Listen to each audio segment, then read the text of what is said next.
अस्सलाम वालेकुम, welcome to the session. मैं डॉक्टर ज़हीर खालिद आज एक डिस्टोकिया के केस के साथ हाज़िर हुए हैं जी। डिस्टोकिया हम कहते हैं डिफ़िकल्ट बर्थ को, कि जानवरों में गाय जो है वो बच्चा देना चाह रही है लेकिन बच्चा उसका बाहर नहीं आ पा रहा। तो ये डिस्टोकिया का एक केस था जो कि बड़ा ही टफ़ था। तकरीबन 2-4 घंटे से पहले इस पे काफ़ी ट्राई जो है वो कर चुके थे लेकिन ये रिज़ॉल्व नहीं था हो पा रहा। तो कैसे इसको रिज़ॉल्व किया, ये डिस्टोकिया किट के आप देख सकते हैं। ये सेल्फ़ टाइटनिंग हुक है, क्रेज़ सेल्फ़ टाइटनिंग हुक कहते हैं। ये चेन्स हैं बाहर निकालने के लिए बच्चे को। ये बोहनर नीडल है कि अगर प्रोलैप्स हो जाए तो वल्वा को सुचर लगाना है। और ये मैंने एक खुद से बनाई हुई है ट्यूब यूरिथ्रा को ओपन करने के लिए। और ये बाकी सारी हुक्स वगैरह हैं जो बच्चा निकालने के लिए इस्तेमाल की जाती हैं, लेकिन इनका जो इस्तेमाल है ये बड़ा सेंसिटिव है कि आप ब्लंटली इनको यूट्रस में इस्तेमाल नहीं कर सकते। ये चीज़ें आप एक्सपीरियंस के साथ इस्तेमाल करेंगे तो ही जानवर डैमेज से बचेगा। तो डिस्टोकिया चूँकि ये पिछले 2-3-4 घंटे से कोशिश कर रहे थे बच्चा बाहर निकालने की, जैसा कि आप देख सकते हैं कि रस्सियाँ वगैरह बांधी हुई हैं बच्चे के लिम्ब्स को, खुरों को रस्सियाँ बांधी हुई हैं और निकालने की कोशिश की थी लेकिन वो नहीं आ सका। तो ऐसे केसेस में मोस्टली यूरिन जो है वो ब्लॉक हो चुका होता है बच्चे का वजाइना में आने की वजह से, या कभी वहाँ ऐसा प्रेशर की वजह से जो यूरिथ्रा है, यूरिटर्स हैं, यूरिथ्रा जो है वो चूँकि उसमें किंक आ जाता है और वो ब्लॉक हो जाता है, जानवर पेशाब नहीं कर पाता। तो ऐसे केस को अटेंड करने से पहले सबसे पहली चीज़ है कि आप यूरिथ्रा में इस तरह से जो यूरिनरी कैथीटर है वो पास करें। तो ये मैंने खुद का बनाई हुई ट्यूब है। तो मैं इसको हमेशा जब भी कोई डिस्ट्रोकिया इस तरह से टफ़ डिस्ट्रोकिया होता है तो पहले मैं यूरिनरी ब्लैडर को एम्प्टी करता हूँ। तो ये मैंने पास किया है जी। तो अंदर से जस्ट फ्यू ड्रॉप्स आए हैं यूरिन के, तो इट्स मीन के यूरिन रिटेंशन नहीं है, यूरिनरी ब्लैडर जो है वो खाली है। अब हम प्रोसीड कर सकते हैं बच्चे को निकालने के लिए।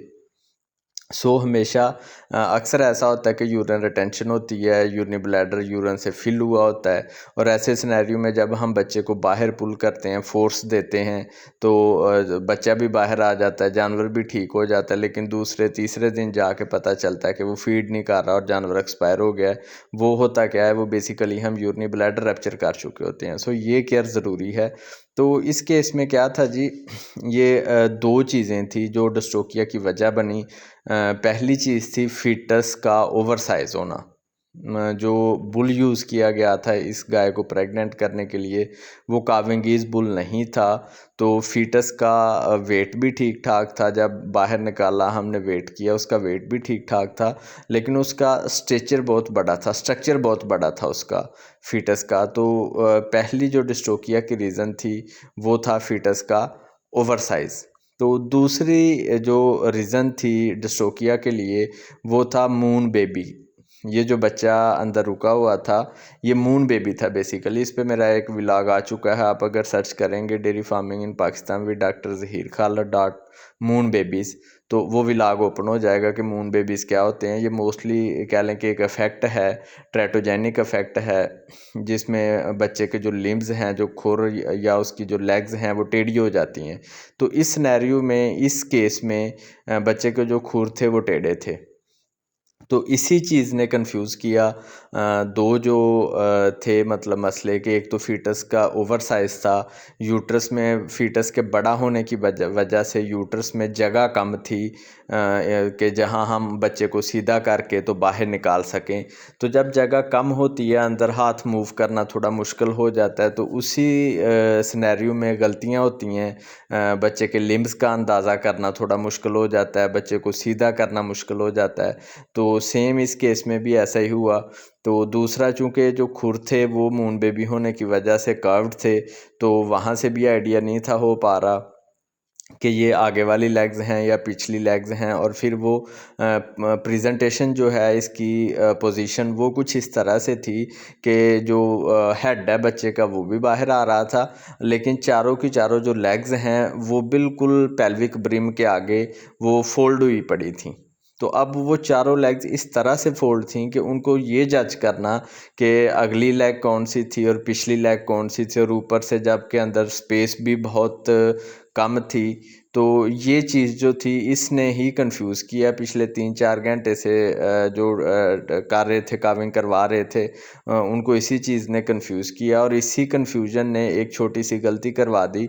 वो ये मिस्टेक हुई कि जब इन्होंने लिम्स को रस्सियाँ डाली हैं और बच्चा बाहर निकालने की कोशिश की है, नेक को भी रस्सी बांध ली है, तो मिस्टेकनली एक जो रस्सी है वो अगली लेग को बंधी हुई थी और दूसरी रस्सी जो है वो पिछली लेग को बंधी हुई थी। तो वो पुल करने की कोशिश कर रहे थे, तो ज़ाहिर है बच्चा बाहर नहीं था आना जब हम एक साथ ही पिछली लेग और अगली लेग को निकालना चाह रहे हैं। बेसिकली डिस्ट्रोकिया को जब हम रिज़ॉल्व कर रहे होते हैं तो उसका तरीका ये है कि जो हेड है वो साथ आए और अगले दोनों फोर लिम्स जो हैं वो साथ आएँ। तो अभी जब मैंने इसको चेक किया तो ये सारी जो चीज़ें मैंने आपको बताई हैं ये अंदर मौजूद थी। तो लिम्स का मुझे आइडिया हो गया कि एक लिम्ब जो है वो फ्रंट लिम्ब है और दूसरा जो है वो बैक लिम्ब है।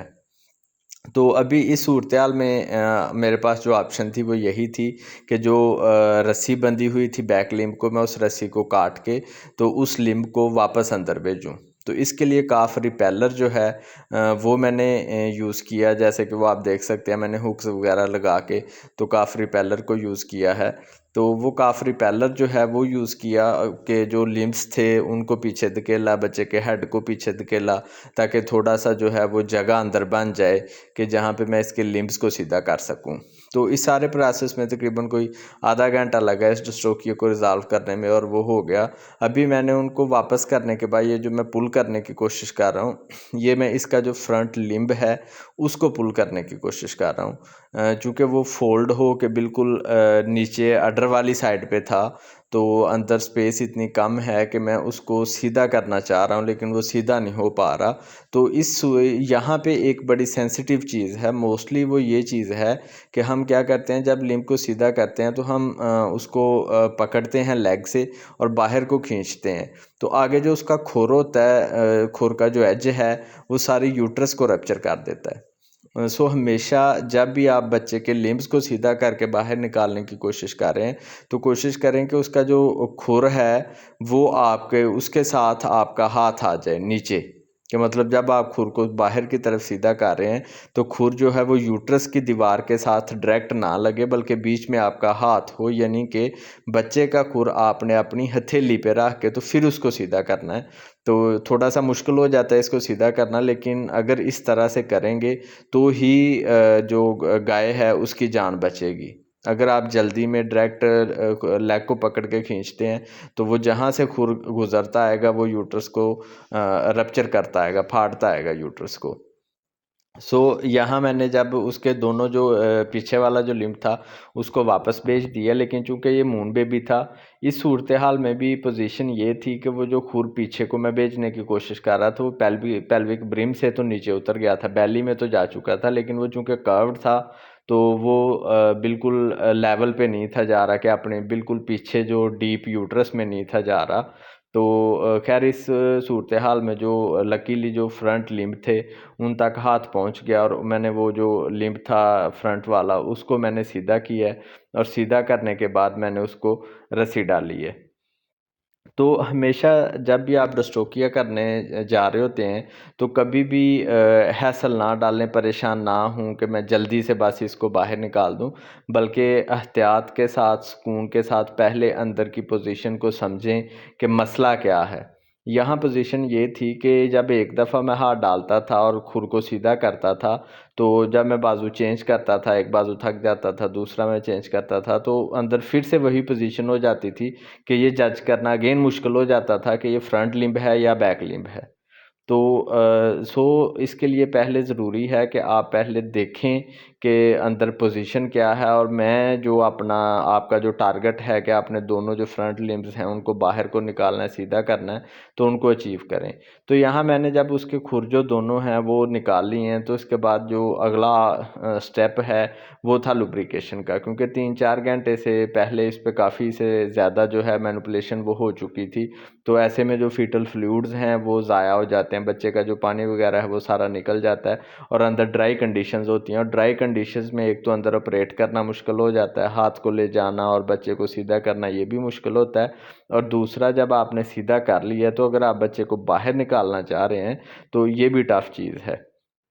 तो अब आप यहाँ पे देख सकते हैं कि पहले जानवर काफ़ी ज़्यादा तंग था, लेकिन जब उसका दोनों खुर सीधे कर लिए हैं तो वो थोड़ा सा वो कंफर्ट में आ गया है। तो दोनों जब इसके मैंने खुर सीधे कर लिए हैं, अंदर लुब्रिकेशन जो है वो आपने जैसे देख लिया कि पाइप डाल के तो 3 से 4 लीटर जो है वो ऑयल या लिक्विड पैराफिन हम अंदर डालते हैं, तो थोड़ा सा अंदर लुब्रिकेशन जो है वो प्रॉपर हो जाती है। इसके बाद अब जबकि सीधा कर लिया है, अगले दोनों जो लिम्स हैं उनको रस्सियाँ डाल ली हैं रूटीन में, और अब हम जस्ट इनको रस्सियों को पुल करेंगे और जैसा कि आप देख सकते हैं कि बच्चा जो है वो बाहर आना शुरू हो गया है। तो इस सिनेरियो में जो सबसे मुश्किल चीज़ थी वो जिसने इस मसले को जो है वो कॉम्प्लिकेट किया, वो था फ़ीटस का ओवर साइज़। जो मून बेबी था उसकी डिलीवरी अगर वो नॉर्मल साइज़ का हो तो उसकी डिलीवरी जो है वो करवाई जा सकती है, और ये रेयरली ऐसा होता है कि किसी ट्रैटोजेनिक इफेक्ट की वजह से जो है बच्चा वो डिस्ट्रोफिया की वजह बने, स्पेशली मून बेबी अगर वो हो। तो इस केस में चूंकि वो ओवर साइज़ था तो वो डिस्ट्रोफिया की वजह बना। तो अब यहाँ हमने इसके दोनों लिम्ब जो हैं, फ्रंट लिम्ब, जब ये 100% मुझे श्योर हो चुका है कि हाँ ये दोनों फ्रंट लिम्ब्स ही हैं, तो फिर इनको मैंने चेन्स डाली हैं और अब मैं इनको बाहर निकालूंगा। इसी तरह मैंने जो हेड है उसको भी रस्सी डाल ली है और इनको अब ज़ोर देंगे और बाहर निकाल लेंगे। लेकिन यहाँ भी एक जो मेजर इशू है वो यही है कि चूँकि लुब्रिकेशन नहीं होती, अंदर स्लिप जो है वो नहीं होती, तो बच्चा बाहर नहीं आ पाता। तो यहाँ भी मैं ऑयल लेके तो सारी जो वजाइना है उसके फ्लोर पे ऑयल लगा रहा हूँ, बच्चे का जो हेड है उस पे लगा रहा हूँ, क्योंकि लिम्स तो बाहर आ रहे हैं, लेकिन जो ही हेड है चूँकि उसका साइज़ बड़ा था बच्चे का, और बच्चे का हेड का साइज़ जो है वो भी काफ़ी ज़्यादा साइज़ था, तो उसको ऑयल लगा के हेड को, तो इसको जितना ज़्यादा यहाँ पे ये स्लिपरी हो जाएगा उतनी आसानी से बाहर आ जाएगा। तो यहाँ ऑयल लगाने के बाद इसको स्लिपरी कर लिया आप, जैसा कि देख सकते हैं कि बच्चे का मुंह बाहर आना शुरू हो गया, और इसका जो हेड का साइज़ है वो ठीक ठाक, अगर बच्चे का स्ट्रक्चर बड़ा था तो हेड का साइज़ भी इसका काफ़ी बड़ा था, और यहाँ हेड को बाहर निकालने में काफ़ी परेशानी हुई। लेकिन ये तकरीबन सारा जो प्रोसेस है वो आधे घंटे 35 मिनट में ये डिस्ट्रोफिया जो है वो रिज़ॉल्व हो गया अल्हम्दुलिल्लाह। तो बेसिकली व्लॉग को बनाने का मकसद यही था कि जब भी आप डिस्ट्रोफिया करना जा रहे होते हैं तो जो एहतियात है वो ज़रूरी है। जस्ट ये टारगेट ना रखें कि हमने बच्चा बाहर निकालना है, बल्कि उससे भी ज़्यादा अहम है कि बच्चा निकालने के साथ साथ पहली तरजीह है कि बच्चे और माँ दोनों की जान बच जाए। तो दूसरा, अगर नहीं ऐसी सूरत हाल तो एटलीस्ट उसको इस तरह से हैंडल करें कि माँ की जान जो है वो बच जाए। तो इस सारे केस में अब आप बच्चा देख सकते हैं जी, ये काफ़ी बड़े साइज़ का बच्चा था। जो आप इसका स्ट्रक्चर देखें और वेट भी इसका ठीक ठाक हैवी था। तो यहाँ थोड़ा सा जब बच्चा बाहर निकला तो अम्बलाइकल जो है इसका वो टूटा नहीं। तो ये मैं अभी आपको अम्बलाइकल दिखाता हूँ इसका। ये दो अम्बलाइकल जो वेन्स हैं ये दो हैं जो इस तरह से माँ से निकल के प्लेसेंटा से बच्चे की नाफ में आ रही होती हैं, जिन्हें हम फ़ौरन जो है वो बच्चे की नाफ से 2 या 3 इंच छोड़ के काट देते हैं, ऊपर से लाइगेट करके और इसे पायोडीन में डिप करते हैं, ताकि बच्चा जो है उसकी अम्बलाइकल में इन्फेक्शन ना हो। तो ये सारा एक केस था जी, बड़ा ही यूनिक केस था और थोड़ा डिफरेंट था, टफ भी था ये केस। तो लेकिन इसको अल्हम्दुलिल्लाह थोड़ा टेक्निकली हमने डील किया और इसको रिज़ॉल्व कर लिया। तो ये इसके साथ जी मुझे इजाज़त दें। अल्लाह हाफ़िज़।